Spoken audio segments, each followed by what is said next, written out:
என்னம்மா இன்னைக்கு சமையல்? வாங்கம்மா பார்க்கலாம்.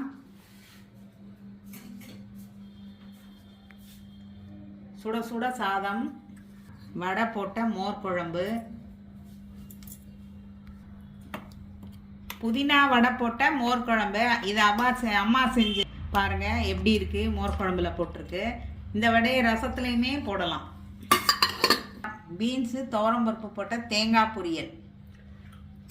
இப்போ தட்டையாக தட்டி இப்போ வடை ரெடி ஆயிடுச்சு பாருங்கள். புதினா ரெடிமேட் வடை. இது நம்ம சேனலில் வீடியோவாக வருது பாருங்கள். களத்து பருப்பு, பருப்பு ரசம், தயிர். வாங்க சாப்பிடலாம். நம்மளோட ஸ்ரீலக்ஷ்மி சேனலில் ரெடிமேட் புதினா வடை வரப்போகுது. அம்மா செஞ்சது பாருங்கள். சப்ஸ்கிரைப் பண்ணுங்கள், லைக் பண்ணுங்கள், ஷேர் பண்ணுங்கள்.